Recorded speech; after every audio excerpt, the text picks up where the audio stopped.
Aditya, the focus also on this Al-Falah University. We've seen multiple security agencies enter, exit through the morning, all of yesterday. Hectic activities going on there. This has now become the center of the probe for obvious reasons.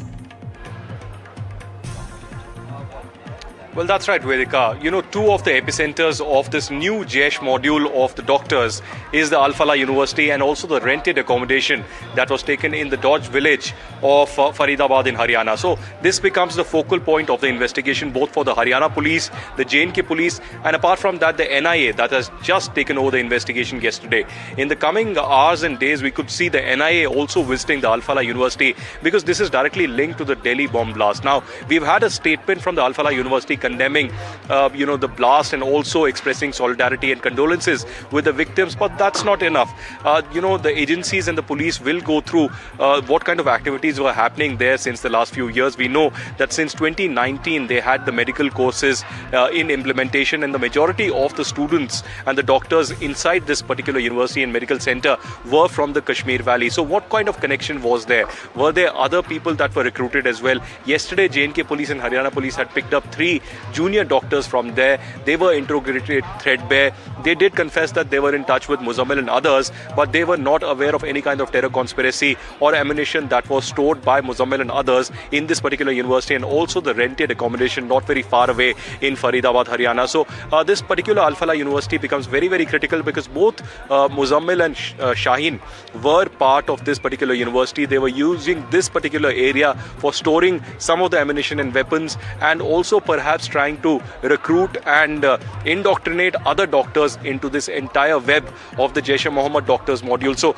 it's a big development coming at this hour, even as we report continuously, relentlessly on the latest on the investigations regarding the Red Fort blast and also the larger conspiracy of this Jaish-e-Mohammed doctors module. We do know that Muzammil during interrogation has confessed that there was recce of several locations that was done in Delhi NCR. There were 20 timers that were recovered. That did indicate that in the coming days, weeks and months, there was a conspiracy to hit Delhi. In the past, Vedika, you would remember that in 2005 and 2008, we've seen serial blasts happening in Delhi where there were casualties, a lot of fear psychosis also. But in the last 14 years, we haven't seen any kind of a major terror attack or bomb blast taking place in Delhi. So it's for the first time in 14 years, such a large terror conspiracy has been unearthed, and the bomb blast has taken place in the heart of the national capital. While many in the intelligence apparatus say that this was not a planned bomb blast, it was a panic attack in many ways. Even before the intended target, the blast took place because the person, Dr. Umar, who was part of that vehicle that exploded, did not know what to do. So perhaps he was trying to transport that ammunition which was in the back seat of that particular vehicle, but it exploded once the car was driving through that particular red light very slowly outside the Red Fort at Subhash Chowk right behind me, where the NIA sleuths are currently investigating the chemicals that were used. Apart from ammonium nitrate, a lethal cocktail of chemicals that was used for this explosion that resulted in 9 casualties and 20 other people being injured. So it's a national kind of an investigation that the NIA has launched. There could be a possibility that there are other radicals that are involved. Initially, there were reports that some radicals from Odisha, Tamil Nadu and other places are involved. As of now, multiple pronged approach of the investigation from the NIA, J&K police and Haryana police and the Delhi police continues. Aditya, I want to recap what you're saying before we go to the next breaking,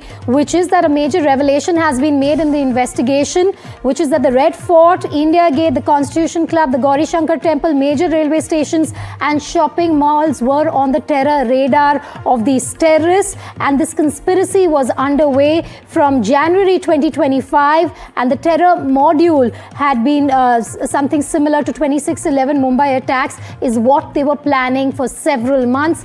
Key information there, but more breaking news coming in.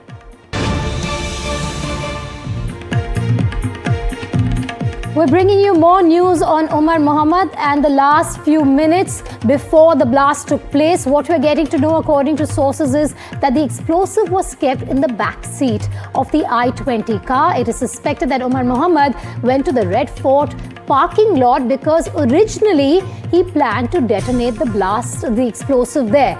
But since it was Monday, fortunately the Red Fort was closed, so there was no gathering of people there, there was no crowd there.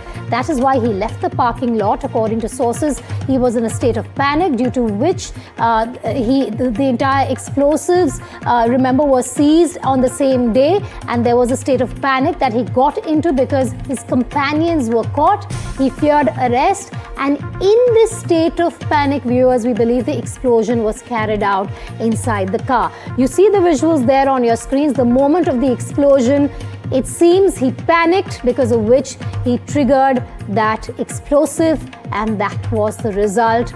A shocking terror attack that ensued, that was witnessed on 10/11 here in the capital.